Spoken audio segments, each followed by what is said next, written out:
Welcome to Fixated, the Fixed Income Podcast. I'm your host, Elizabeth Moran, Editorial Director of Fixed Income News Australia. Join me as I talk about the latest news, views and education in fixed income investment. I'll be joined by industry experts from Australia and across the globe. Welcome. To celebrate International Women's Day, we have interviewed three amazing women in fixed income. Camilla Love, Director at Perennial Investment Management and founder of F3, Future Females in Finance. Kellie Wood, Deputy Head of Fixed Income at Schroders, who's been managing fixed income portfolios for more than 20 years. And Amy Clements, Investment Specialist at Insight Investment. Delighted to have Camilla Love with me today, Director at Perennial Investment Management and founder of F3, Future Females in Finance. Hello, Camilla, welcome. Hi, Liz. Thanks for having me today. Looking forward to our chat. I'm so excited to catch up with you again. Tell me, how did you get into finance? Well, it's a long story and I'll keep it really short. But essentially it came out through a function of the fact that I call him my international man of mystery. So he was my godfather. He would come home in summer he used to live in Tokyo and New York during the 80s and 90s, which would have been absolutely fabulous to experience. But he would come home to much fanfare and, with all the parents and all that sort of stuff. And I would sit there and go, I don't know what he does, but I'm just going to do what he does. And so later on I found out he worked at Citigroup and he was telling about all these stories about, the places he'd been and the deals he'd made and the people he'd met. And I just was like I was in love at that point in time. So it's been a long journey, but I've loved every day of it. So tell me a bit about your journey. What degree did you do and where did you go from there? Sure, yeah. I did a double degree at Sydney University, did arts and commerce. And the reason why I put those two together is because obviously I could do the maths and I loved all that sort of the commerce, accounting, economics piece. But really I loved, geography and history. And, university gives you the luxury to do some really interesting and weird subjects. And that might be the only time in life that you might be able to do that. So I was doing like mass media and Korea and French film studies in my arts, and I just loved it. And most people who know me know that I'm a perpetual studier. So I've gone on and done an MBA. I've done a master's in finance and investment. And on the DL, I'm actually doing a master's in law at the moment, specializing in climate change and sustainability. So that's how I sort of got in. But really, it's been 20 years in the industry. I've worked in the same organization for 20 years, which, I've had a great time. I've done a lot of different things with them. And I started as a graduate marketing analyst and, went on to run businesses for them. So been a long journey and I've loved it because, finance is every day is different. It's entirely varied. You're surrounded with people who are highly intelligent, really passionate about doing really good things for clients. And, it's a people business as well, which I love. It's a great industry to be involved with. That's just so impressive. I didn't realise you were doing another studying further qualifications. Don't tell anyone. No. Okay, it's secret. So just thinking about that, I mean, has it gone to plan? And what are your aspirations now? Yeah, and it's a perpetual question because does anything ever go to plan? Look, it started off with, for example, when I left school and I missed out on my top, choice for university by 0.25 of a HSC mark. And can I say that was probably the best 0.25 of an HSC mark I ever missed out on. So nothing ever ends up to plan. But I tell you what, the future is super bright. I look forward to, running businesses and, kicking goals for clients and really meeting the needs of members and investors out there as I go along and continue to go along in my journey. So tell us about your current role now. Yeah, so my current role at the moment as director at Perennial is really about the governance component of what we do in the business. So I sit on a number of boards for them. I'm looking at and what that does do is actually give you such breadth in different areas of the business. So my background, as you well know, is um, in the sales, marketing, promotion, distribution side. But given, the governance component, I'm looking at financials, I'm looking at legal risk and compliance, I'm looking at operations, I'm looking, I even recently wrote a cybersecurity strategy paper. So, it's wide and varied, and I really enjoy what I do. The other thing that I'm actually doing for the business is we have just started a venture capital limited partnership fund. So I'm on the governance board there as well. And I'm a bit passionate about this space because I've been an angel investor for a little while now. And watching the business come into this space, I've been able to, help educate and help guide the right structures and the right governance sitting around those venture capital and pre-IPO growth capital investments. So it's been it's a super interesting job.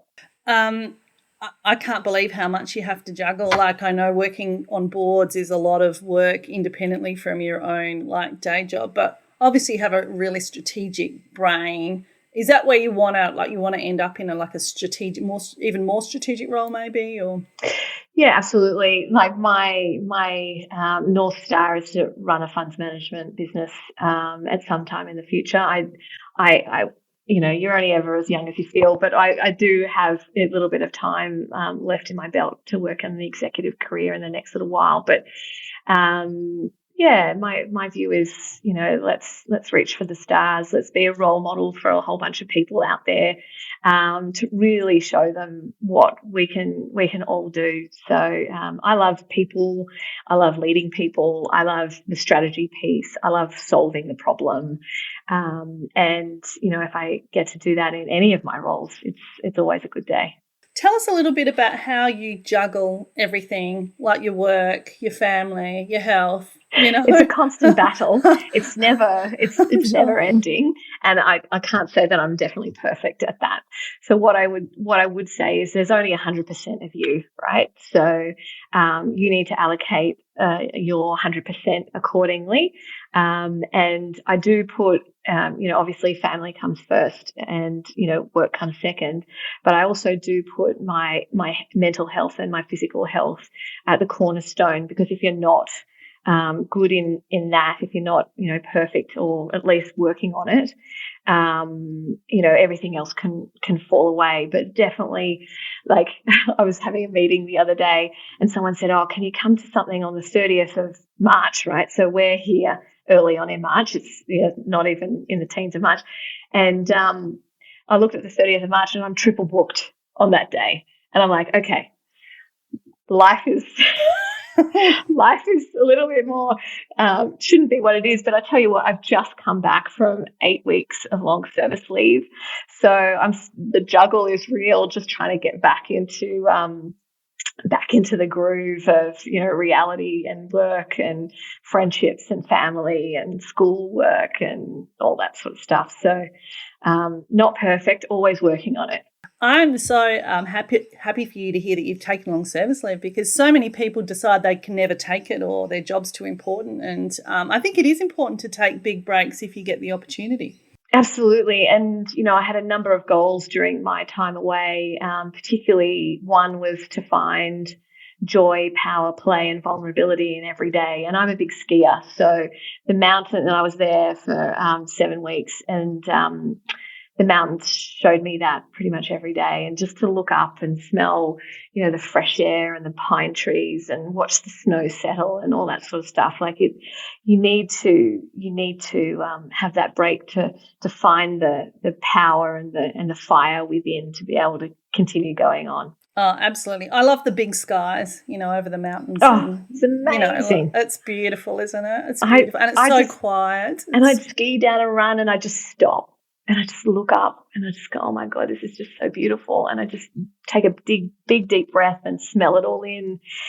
and then just pause for a little bit and then just continue on skiing down the mountain. Like it was, just those little moments that were scattered through your day.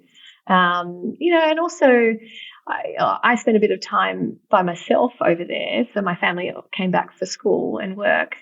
And, just having an open heart, meeting strangers and, doing stuff with people that are, different to you. And that was really joyful. I think that just sounds brilliant. If only our listeners could see the massive smile on your face right now. Can't they hear it? I'm sure they can hear it. Do you have any practical tips for women that are starting out or wanting to take the next step in their careers? Something that you might have found worked for you that might work for them as well? Yeah. And the first tip I'd probably give you is one that I only found, I wouldn't say recently, but probably in the last maybe 10 years, is actually finding your voice. So in the first early stages of your career, you're there, you're learning, the learning curve is directly up. But in that next stage, finding your voice, understanding, who you are, what motivates you, your values, and voicing them in the room comfortably, asking for the pay rise, asking for the next, the opportunity on that committee, asking to be put forward for X, Y, and Z. Finding the voice is something that comes with a little bit of time, but utilizing that in a meaningful way that's effective for you is really critical.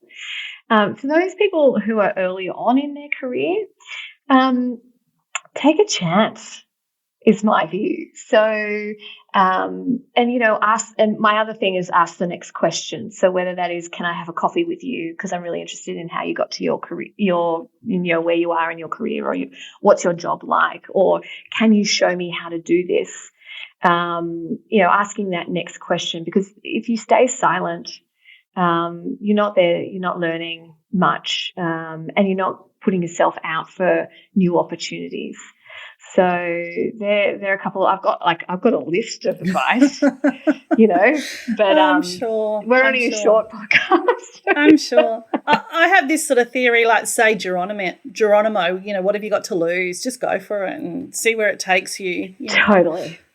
Because you never know. Totally. And if you don't ask, you don't get, right? So you may as well put yourself out there. And I've been working, as I mentioned, on a bit of vulnerability in my leadership style in the last little while. And it's actually reaped a lot of rewards just through the authenticity that I've been practicing as part of that journey. Self-reflect, try new things, push yourself out of your boundaries and make yourself uncomfortable periodically. It doesn't have to be all the time, because it can be a bit tiring and a lot of energy consumed. But try by doing is always a good one. Love that. Are there any books you've read that you might recommend? We're all great readers. I'm always looking for something new. Yeah, okay. So what I would tell you is, given the busyness of my life, I don't read a lot. I'm currently reading a book on philosophy by A.C. Grayling, and we're talking about AI, the use of technology, and how democracy sits around all of that. So that's super interesting, but it's pretty dry. One book that I have read lately that really did resonate with me was Malcolm Gladwell's Talking with Strangers.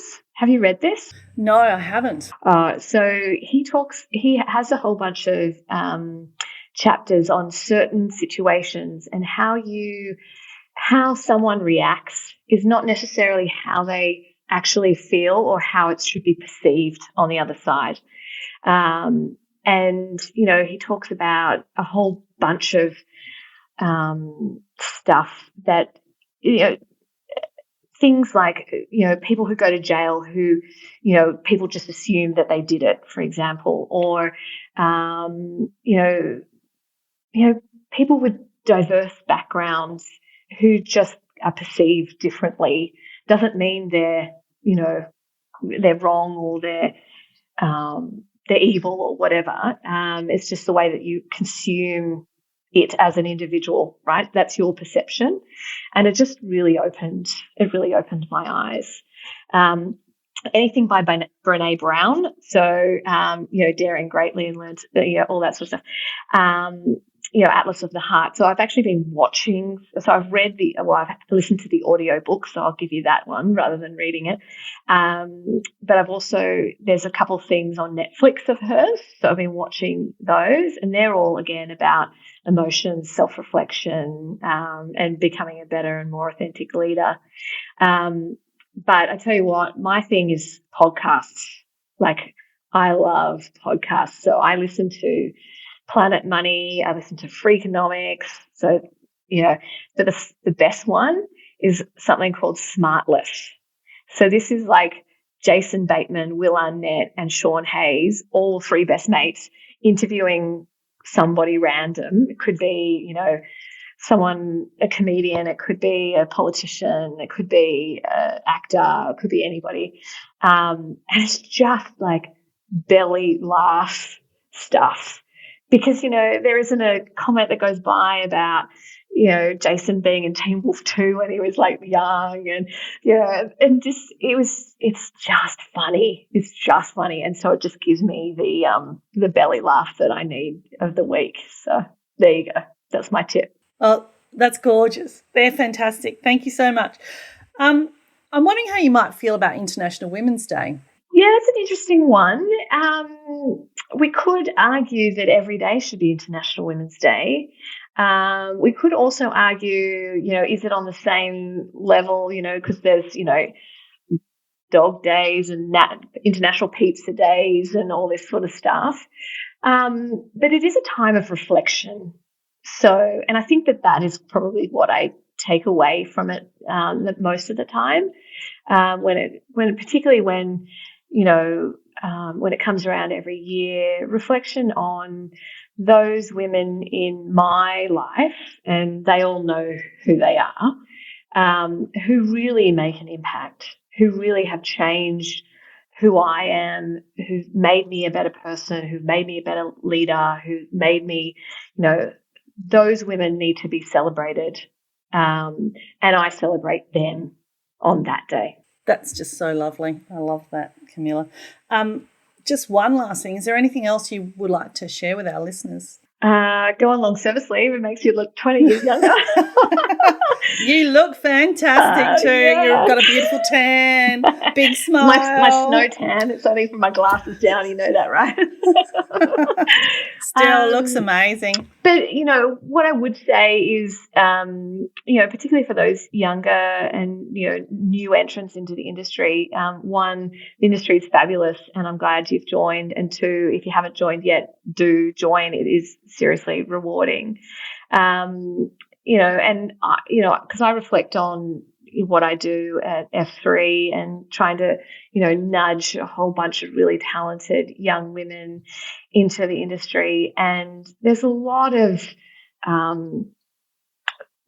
self-doubt, and there's a lot of, can I do it? And is this the right opportunity? And whatever it is. My only thing is just, put it aside, self-belief, and give it a go, and you will be rewarded in the industry tenfold if you actually do give it a go, put your whole self out there, be passionate about the industry, get involved in a whole bunch of like bits and pieces, whether it be in industry organisations or within your own organisation, because the industry needs more talented females in it. I don't want to sit here in 20 years' time when my, daughter decides that she wants to come into the industry and say that, nothing's changed. And it's because of all those, new entrants and young women who are thinking about joining the industry that, over the next 20 years, that I can, say that the industry has changed a lot and, we are better off for it. Camilla, love, thank you so much. You've certainly brought a smile to my face and a bit of joy to my day. Thanks for joining us. Thanks, Liz. I look forward to speaking with you guys again. A massive welcome to Kellie Wood from Schroders. Kellie, it's so great to meet another Bond girl. I know we both love the asset class. Thanks for joining us today. Thanks, Elizabeth. Yeah, I certainly am way too passionate about bonds. I know. I'm the same. So tell me a bit about finance and how you got into it. How did you start your career? I think for me, there were two real reasons why I got into finance. Firstly, I do love maths. I'm a bit of a maths geek. And I really had a love for macroeconomics and markets. So that's probably my first reason. I think, secondly, a big influence on my life through school and university was my dad. He had a very fulfilling career in banking. So finance for me was a real obvious choice, just given my love of markets, macroeconomy, being a maths geek, but also my influence from my father. I don't know if you're like me, but I was buying shares at 16. Were you reading the finance pages of the newspaper when you were in your teens, or? Oh, I wasn't buying shares. I was actually buying real estate. Good for you. Yeah, being married to a builder, um, certainly meant that we were heavily into real estate, and we still are now. So that's been my go-to for investing for most of my life, really. That's a bit hard if you've got a husband as a builder. I can't imagine Yeah. you're doing much else. Yeah. So that's why you went into finance. What did you study and how has your career progressed after your studies? So I studied a Bachelor of Commerce, majoring in finance and economics. So coming straight out of uni, I landed a graduate position at AMP Capital.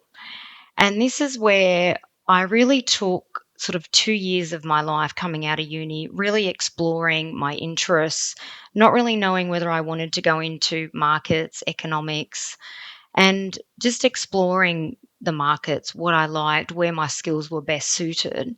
And this is where I really developed this love of macroeconomics and markets and how they actually work quite closely together. And that's where I really started to enjoy fixed income. And I think I did choose probably the most challenging asset class. Sometimes I do wish I went into equities, but it was really where I discovered that love of fixed income. Moving on then to a big global fixed income house like UBS was where I really grew as a fixed income investor. I had some very great mentors in that business that really helped with my development and training in regards to how I thought about thinking about fixed income investing. So it was a very great learning, the ground for learning and development. Um, as I think I was there probably 7 or 8 years, and I thought, well, I really want to start to grow my career from here. And this is where I took a bit of a risk with my career, and I moved away from managing the money as a bond portfolio manager at UBS. I moved away from the money to Schroders to help build out the fixed income business. And this is where I really broadened my skills and capabilities. So I was more than just managing the money, I was helping build out a business. So that was really challenging, and it was a big risk that actually paid off. It's really interesting, your career path. I mean, two big names, AMP Capital. I imagine they had a fantastic sort of graduate program where you could experience lots of different areas. But then UBS, it's well known for its fixed income background and a great place to learn. You talked about your mentors there a little bit. Do you want to just expand maybe on one maybe standout mentor and perhaps how they might have directed you a little bit better, or what, did you find them or did they find you?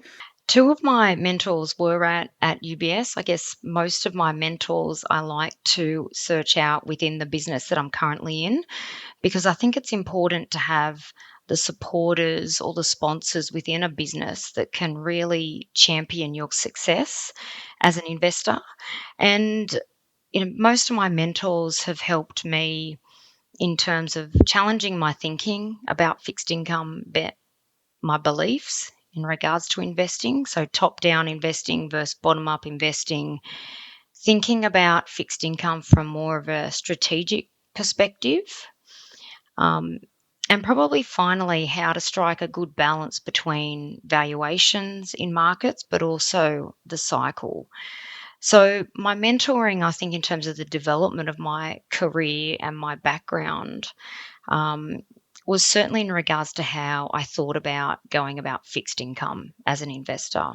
So, my core beliefs when it comes to fixed income investing. And I think those discussions and that mentoring over the last 25 years, I think, has really been valuable in terms of how I think about investing today. And has your career gone to plan as such? Did you have a plan coming out of uni and think this is where I want to be, or you've you certainly talked about a risk joining Schroders, and I love that because I think we all need to take risks sometimes and that it's paid off. Perhaps if you just want to expand on that a little bit more, Kellie, that'd be great. Yes, I think I am a bit of a risk taker. Like, I love doing things differently. I love a challenge, and I always set out on my career path wanting to move quickly. I I was at AMP for 2 years, UBS 7 years, and I've now been at Schroders for 15 years.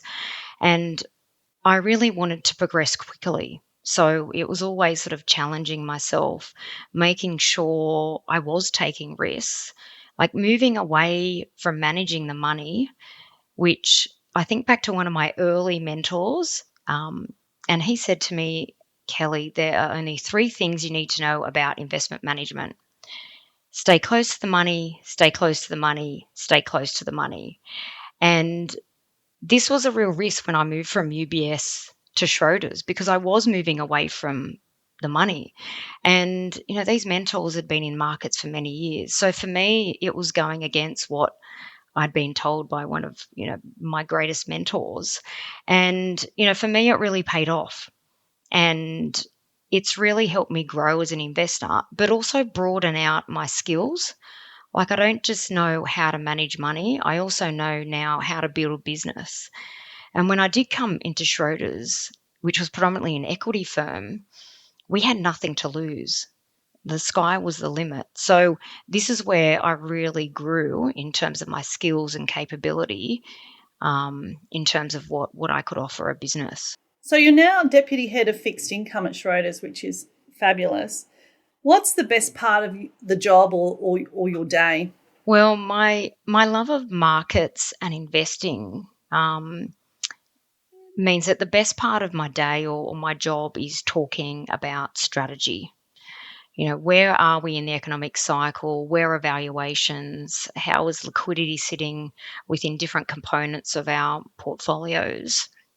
And really using that to drive investment decision making. I think the most important thing as an investor is to have an investment decision making framework, which you can always rely back on in terms of your core thinking. So certainly strategy debate. I love debating. I could sit for hours and debate with my team about the outlook. But I also, so that's sort of like the markets and investing, but I also love promoting fixed income.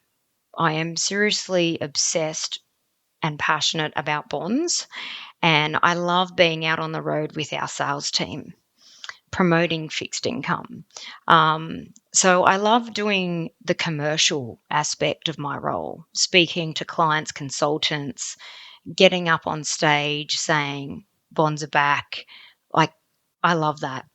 So it's a blended role, which I love. Something that's very focused on market investments, but also externally being able to promote your own asset class. I can totally relate to that. I've loved the people, but also the mental mathematical challenge and looking at markets and reading papers, Yes. and loved all of that really lovely mix of things. You're not just doing one thing at a time. There's lots going on. You have to have the variety.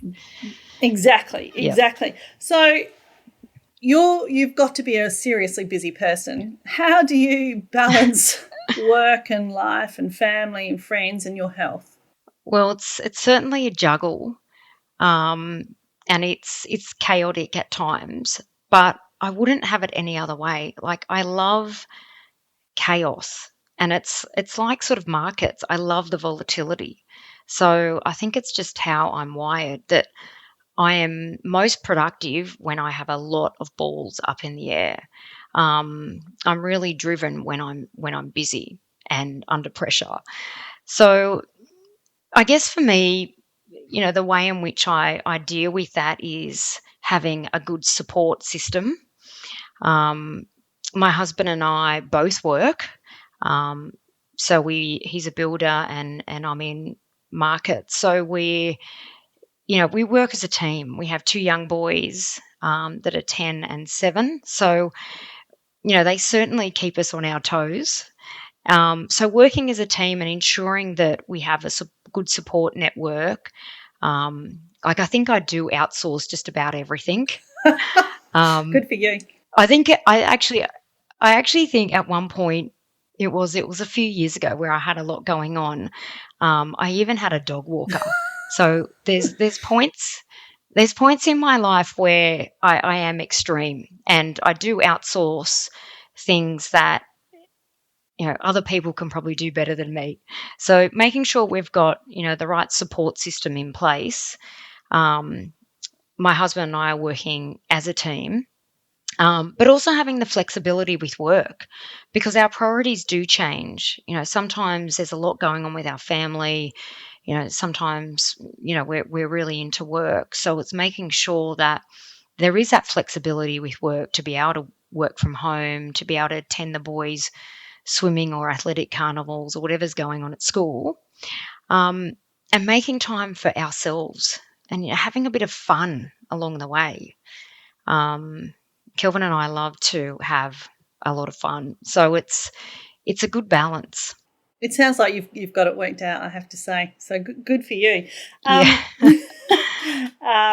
What's your main hobby? And I'm digressing here, but do you have hobbies in common with your husband, and you love to do fun things together, travel? I don't know. Yeah, I think my favorite thing to do is holiday. Like, I think I've got a bit of COVID revenge going on at the moment, because this year I'm fully loaded with holidays. We're off to Hawaii and Japan and then Noosa at the end of the year. So holidays is certainly the place where us as a family and friends can really come together and have a good time and relax and get away from work. I've also played netball. So I always say I'm a bit too old to be doing that now, but I do like to be active. It makes me feel good. So, playing sport and making sure we have time for ourselves in terms of daily exercise is pretty important. That's fantastic. Yeah, but definitely, yeah, it's having a good balance. I still don't know how I fit it all in. If only you could outsource the netball, you'd be right. Oh, I know. Yeah, that's it. Do you have any sort of practical tips for women either starting out or wanting to take that next step in their career that you could expand on? I think looking back on my career, it's certainly about taking risks. And that's what really will get you places. Taking risks, but also surrounding yourself with people or investors that you can really learn from. I think that's where the development of my skills and my capabilities, a big influence was making sure I was going into businesses that I really thought I can learn a lot from these guys. And it forces you to think differently about yourself as an investor. And that's back to my earlier point, is finding those sponsors within the business that can really champion your success. I think for me, I have been very lucky to be in businesses where I have been valued, and you can really get involved, and those supporters or sponsors can really lift you up and really champion your success. but also challenge you in terms of thinking differently. And I think that's how you can really grow as an investor. Um, Probably lastly is making sure that you're strong and confident in what you set out to do, and to speak up and to have real conviction in your decision making. I think without that, I wouldn't be where I am today. Um, so it's certainly taking risks, being surrounded by the right people, but also in yourself, having that confidence, conviction to be strong and speak up, to really have a voice at the table. That's how you get valued within businesses. No, that's really good. We appreciate that. Just wondering if there's any books or podcasts or any other material that you listen to that might be valuable or to anyone listening. Well, I must say I'm not really a bookworm, only because I have no time and I feel like I am constantly running from things to things. But I'm definitely into podcasts. So every morning before I walk out the door, I listen to the NAB Morning Call podcast. It is my go-to. It's 15 minutes. It gets me up to date in terms of economic data and markets overnight. So before I even leave the house, I know exactly what's happened. That is certainly my go-to. In terms of investing podcasts, there's one podcast that I've been like a big follower of for a long time, and that's We Study Billionaires, which is exactly what it says it is. These guys study billionaires, and they talk to billionaires about how to succeed in markets or how to succeed in life. And there's a range of topics from sort of macroeconomics, growth, inflation, crypto, equities, bonds, real estate, you name it, they have it. And they get some amazing guests on that podcast. I also listen to a lot of leadership podcasts, given my position. And, we're in a position now where we're going for growth again in our business. So we're really starting to, for me as a leader within the business, I want to make sure I'm equipped.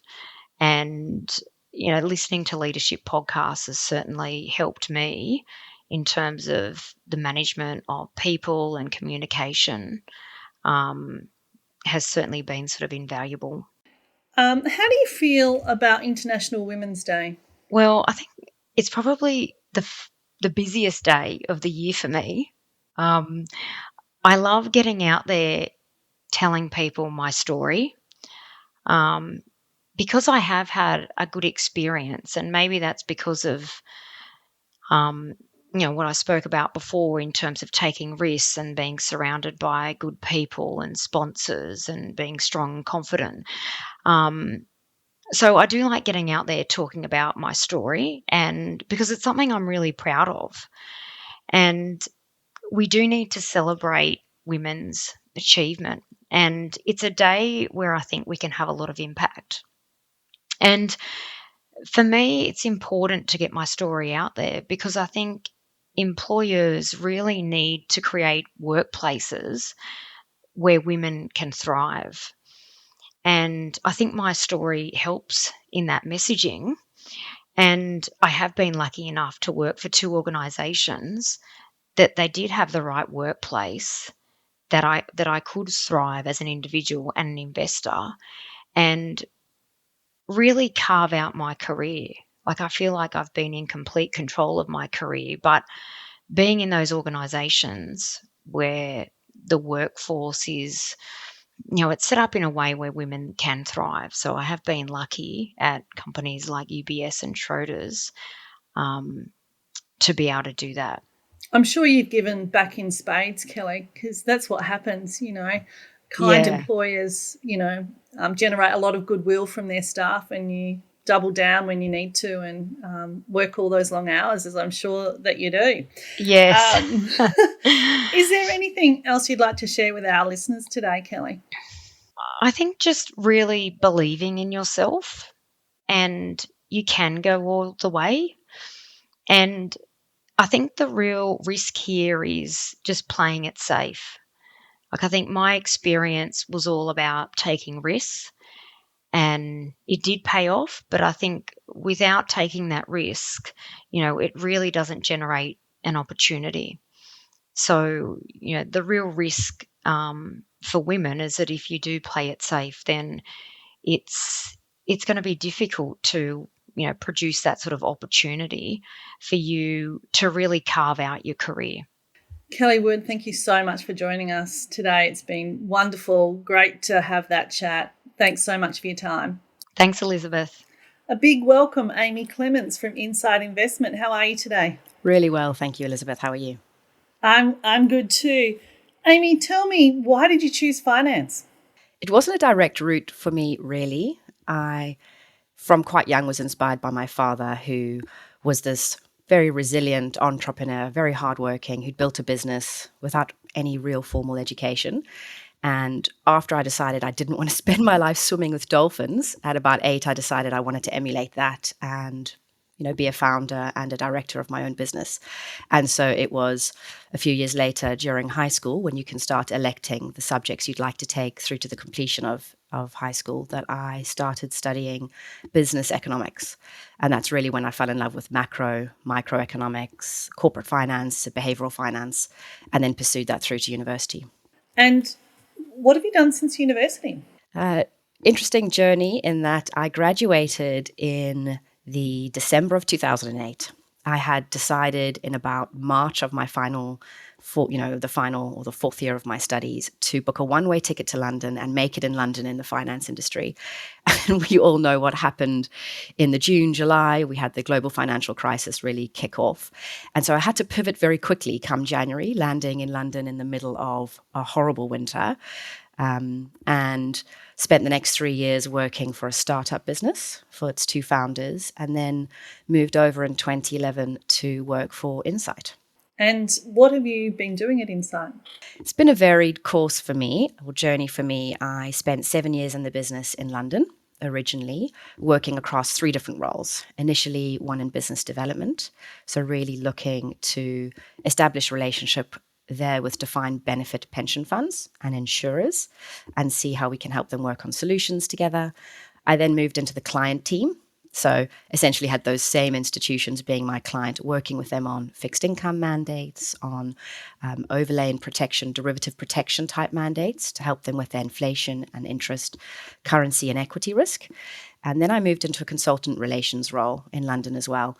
And that role really meant that I was responsible for making sure that the asset consultants globally, but predominantly based in Europe, knew what Insight, the firm I work for, could do as a business, and rated our capabilities highly. I then got a tap on the shoulder and asked to move to our Sydney team, or our Australian office. And I've been here for just over 4 years now, working as an investment specialist, talking to those clients, superannuation clients, treasury corporations, things like that, in the industry here about their strategy, the investments that they may have with us, and the work we could be doing with them in future. It sounds really interesting. What's the best part of your day? What's the best part of your role as well? Definitely talking to clients. I love working with them on the problems that they may be facing, whether those be investment problems, new regulation that they've got to work through, something operationally that needs fixing. I think I like that because I enjoy strategy, love problem solving, and I particularly like collaborating with clients and also internally with our business in London and the US on solutions that we could come up with clients for.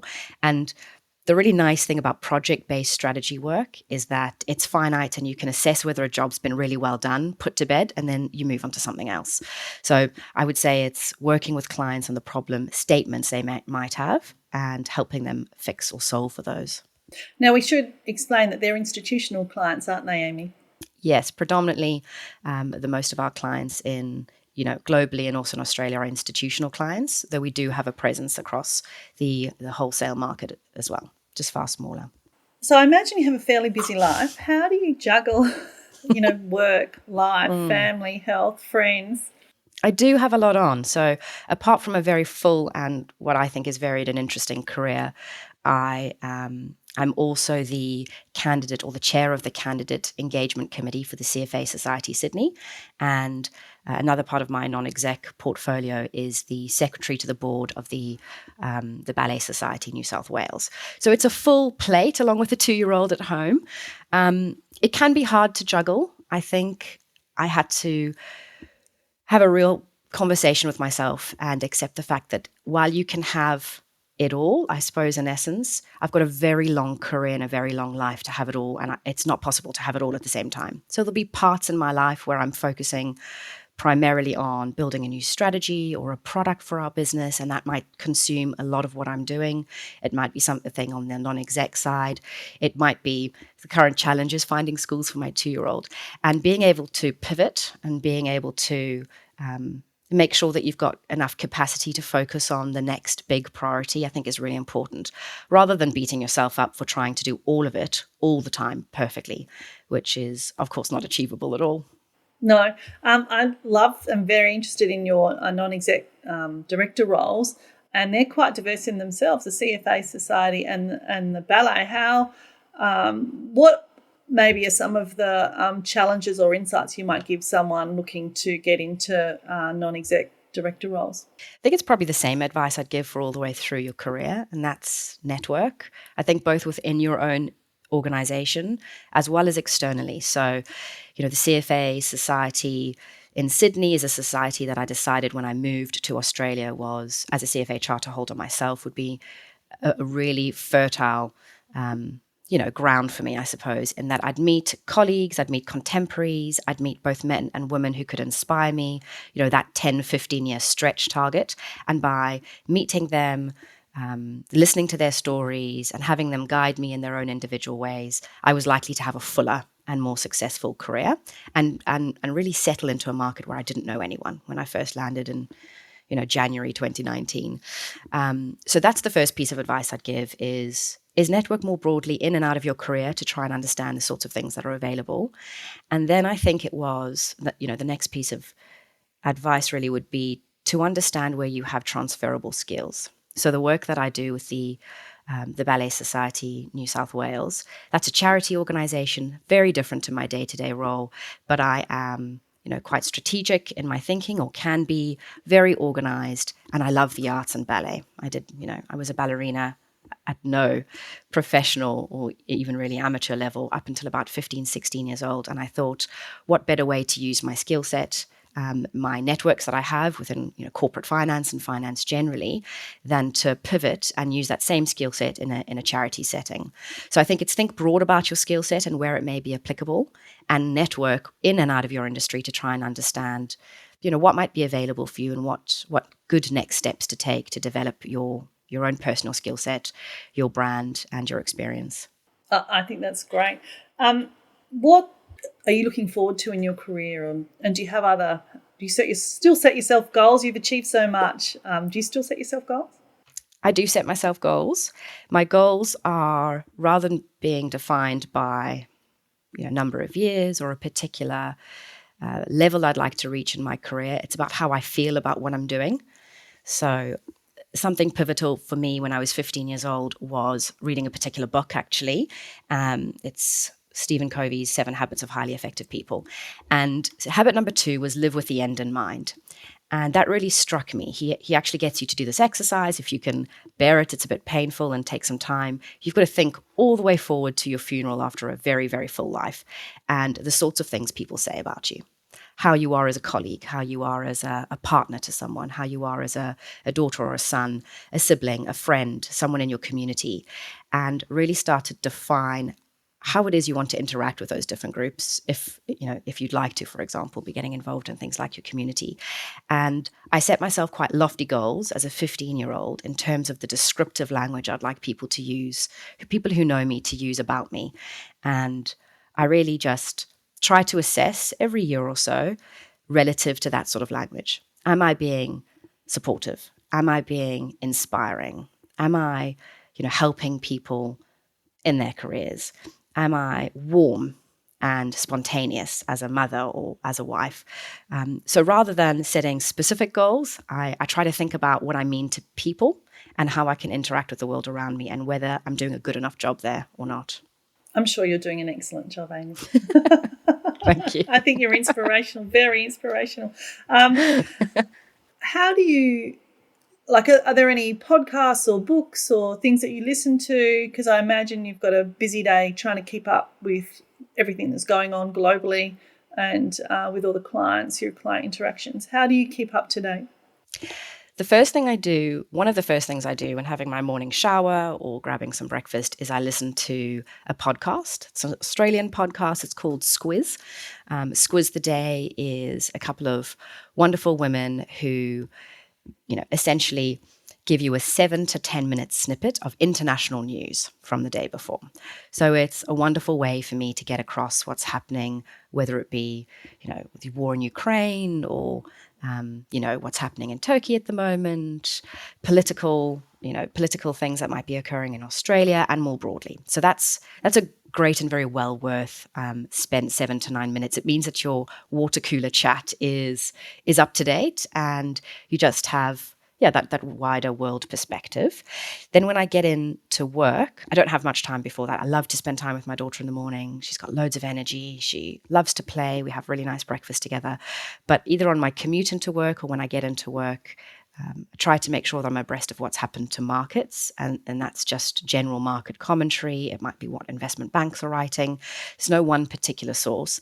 But the other thing that I find really important for me, it's not a podcast, it's not a book, but just to help me distinguish between the different parts of my day. When I'm at work, so the colleague and the employee Amy, the at-home Amy, the Amy who wants to try and get to the gym to stay healthy, I like to break those slots of time up with great music. It tends to be quite different music, classical music in the morning.